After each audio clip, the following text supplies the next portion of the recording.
ഫിറോസ് കുന്നംപറമ്പിലാണ്. ഇനി ഈ കുഞ്ഞിന്റെ ഒരാവശ്യം പറഞ്ഞിട്ട് ഞാൻ നിങ്ങളുടെ മുന്നിലേക്ക് വരില്ല. കാരണം ഇതൊരു അവസാനത്തെ ഒരു അഭ്യർത്ഥനയാണ്. അത്രയ്ക്കും ഒരു ലാസ്റ്റ് സ്റ്റേജിലാണ് 7 വയസ്സുകാരനായിട്ടുള്ള റൈസൻ രോഹൻ എന്ന് പറയുന്ന ഈ പൊന്നുമോനുള്ളത്. അവന്റെ വായെന്നും മൂക്കുന്നൊക്കെ ബ്ലഡ് വരിക, മലദ്വാരത്തിലൂടെ ബ്ലഡ് വരിക, കരൾ രോഗം ബാധിച്ചിട്ട് അതിന്റെ ഏറ്റവും അവസാനത്തെ സ്റ്റേജിൽ അവന്റെ വയറൊക്കെ വീർത്ത് ശരീരമൊക്കെ നീരെടുത്തിട്ട് വല്ലാത്ത ഒരവസ്ഥയിലാണ്. എന്റെ മോനാണ്. ഞാൻ വീണ്ടും നിങ്ങളുടെ മുന്നിലേക്ക് യാചിക്കുകയാണ്.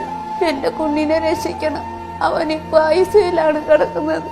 ഒട്ടും വയ്യാത്തൊരവസ്ഥയിലാണ് എന്റെ മോൻ. നാളെ സർജറി ചെയ്യണമെന്നാണ് ഡോക്ടർ പറഞ്ഞിരിക്കുന്നത്. നാളെ സർജറി കഴിഞ്ഞില്ലെങ്കിൽ എന്റെ മോനെ പിന്നെ എനിക്ക് ജീവിതത്തിലേക്ക് കാണാൻ പറ്റത്തില്ല. ഒരമ്മയുടെ സങ്കടം എല്ലാവരും മനസ്സിലാക്കണം. എന്റെ മോനെ ജീവിതത്തിലേക്ക് തിരിച്ചു കൊണ്ടുവരണം. എല്ലാവരും രക്ഷിക്കണം എന്റെ കുഞ്ഞിന്. അവനിപ്പോ ഐസിയിൽ കിടക്കുവാണ്. തീരെ വയ്യാതെ മൂക്കിന്ന് വായിന്നെല്ലാം ബ്ലഡ് വന്നിട്ട് ഞങ്ങൾക്ക് കണ്ടു നിൽക്കാനായിട്ട് എനിക്ക് പറ്റുന്നില്ല. 29-ാം തീയതിക്ക് ഡേറ്റ് കൊടുത്തിരിക്കുക. അതുകൂടി തെറ്റിക്കഴിഞ്ഞാൽ ഒരു പക്ഷേ ഈ അമ്മയ്ക്ക് ഈ മകനുമായിട്ട് ഇവിടുന്ന് പോകാൻ കഴിയുമോ എന്നറിയില്ല. അങ്ങനത്തെ ഒരു സ്റ്റേജിലാണ്. ഈ വീഡിയോ കാണുന്ന നിങ്ങൾ എല്ലാവരും സഹായിക്കാൻ വേണ്ടിയിട്ട് മുന്നോട്ട് വരണം. ഞാൻ ഇതുപോലെ ഒരു കുഞ്ഞിന്റെ മുന്നിൽ വന്ന് നിന്നിട്ട് നിങ്ങളുടെ മുന്നിൽ ഇങ്ങനെ എന്നും യാചിച്ചത് കൊണ്ട് പ്രത്യേകിച്ച് കാര്യമില്ല. എനിക്ക് വേണമെങ്കിൽ ഇത് ചെയ്യാൻ കഴിയില്ല എന്ന് ഒറ്റ വാക്ക് പറഞ്ഞിട്ട് ഇവരെ ഒഴിവാക്കാം. പക്ഷേങ്കിൽ ഞാൻ അങ്ങനെ ഒഴിവാക്കിയാൽ ഈ കുഞ്ഞിനെ കൊണ്ട് ഇവരെന്താ ചെയ്യുക? മത്സ്യത്തൊഴിലാളിയായിട്ടുള്ള ഈ കുഞ്ഞിന്റെ അച്ഛനും ഈ അമ്മയും ഈ മകനെയും കൊണ്ട് എന്താ ചെയ്യുക? അവര് ഈ രോഗം ബാധിച്ച മകനെയും കൊണ്ട് ഒരു പക്ഷെ വേദനിച്ച് ഈ കുഞ്ഞില്ലാതാവുന്നത് വരെ ഈ കുഞ്ഞിനെയും നോക്കിയിരിക്കേണ്ടി വരും എന്നല്ലാതെ മറ്റൊന്നുമില്ല. പക്ഷേ ഞാനും നിങ്ങളും വിചാരിച്ചാൽ ഈ കുഞ്ഞിനെ ജീവിതത്തിലേക്ക് തിരിച്ചു കൊണ്ടുവരാൻ സാധിക്കും. നമ്മളെ കൊണ്ട് കഴിയുന്നത് കൊടുത്താൽ 20 ലക്ഷം രൂപ മതി, അല്ലെ? 20 ലക്ഷം രൂപ മതി. ആ അമ്മ കരളും കൊടുക്കുന്നുണ്ട്. ഈ വീഡിയോ കാണുന്ന നിങ്ങളെല്ലാവരും സഹായിക്കണം. ഞങ്ങളെല്ലാവരും കൊല്ലത്ത് മുതാക്കര പള്ളിയുടെ മുൻവശത്ത് നിൽക്കുകയാണ്.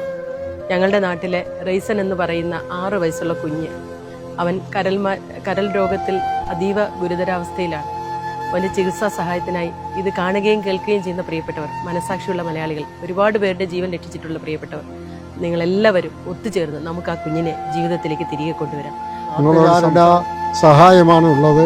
അതുകൊണ്ട് നാട്ടുകാരെല്ലാവരും സഹകരിക്കണം, സഹായിക്കണം എന്നുള്ള അഭ്യർത്ഥന കൂടി നടത്താൻ വേണ്ടിയാണ് ഞാൻ വന്നത്. ഞാൻ ഫാദർ ജോസഫ് ഡെറ്റോ, മൂതാക്കര പള്ളിയിലെ ഇടവികാരിയാണ്. ചികിത്സയ്ക്കുള്ള ചെലവുകൾ വഹിക്കുന്നതിന് സാധ്യമല്ലാത്ത ഒരവസരമാണ്. പ്രിയപ്പെട്ട ഉസ്താദും അതുപോലെ തന്നെ ഫാദറൊക്കെ ഈ ചർച്ചിന്റെ മുന്നിൽ നിന്നിട്ട് 6 വയസ്സുള്ള ഒരു കുഞ്ഞിന്റെ ജീവൻ രക്ഷിക്കാൻ വേണ്ടിയിട്ട് പ്രിയപ്പെട്ട നിങ്ങൾ എല്ലാവരോടും അഭ്യർത്ഥിക്കുമ്പോൾ ആ കുഞ്ഞിന്റെ നിലവിലെ സാഹചര്യം വളരെ മോശമാണ്. കരൾ രോഗം ബാധിച്ച് ശരീരം മുഴുവൻ നീരെടുത്ത് ഒരു പക്ഷേ വല്ലാത്തൊരവസ്ഥയിൽ ഉറങ്ങാൻ കഴിയാതെ, ശ്വാസമെടുക്കാൻ കഴിയാതെ ആ ആശുപത്രിയുടെ ബെഡിൽ കിടക്കുന്ന ആ ഒരു കുഞ്ഞിന്റെ ജീവൻ രക്ഷിക്കാൻ വേണ്ടിയിട്ടാണ് നിങ്ങളുടെ മുന്നിലെത്തിയിട്ടുള്ളത്. ഈ വീഡിയോ കാണുന്ന നിങ്ങളെല്ലാവരും ആ കുഞ്ഞിന്റെ ജീവൻ രക്ഷിക്കാൻ വേണ്ടിയിട്ട് ഞങ്ങളോടൊപ്പം നിൽക്കണം എന്ന് അഭ്യർത്ഥിക്കുകയാണ്.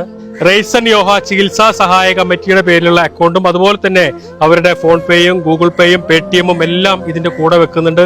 നിങ്ങൾ എല്ലാവരും സഹായിക്കണം. ഈ വീഡിയോ നിങ്ങളുടെ ഫ്രണ്ട്സ്, ഫാമിലി ഗ്രൂപ്പുകളിലേക്കൊക്കെ ഒന്ന് ഷെയർ ചെയ്ത് എത്രയും പെട്ടെന്ന് കുഞ്ഞിന്റെ കരൾ മാറ്റിവെച്ച് ജീവിതത്തിലേക്ക് തിരിച്ചു കൊണ്ടുവരാൻ നിങ്ങളെല്ലാവരും ഞങ്ങളോടൊപ്പം നിൽക്കണമെന്ന് അഭ്യർത്ഥിക്കുകയാണ്. അസ്സലാമു അലൈക്കും.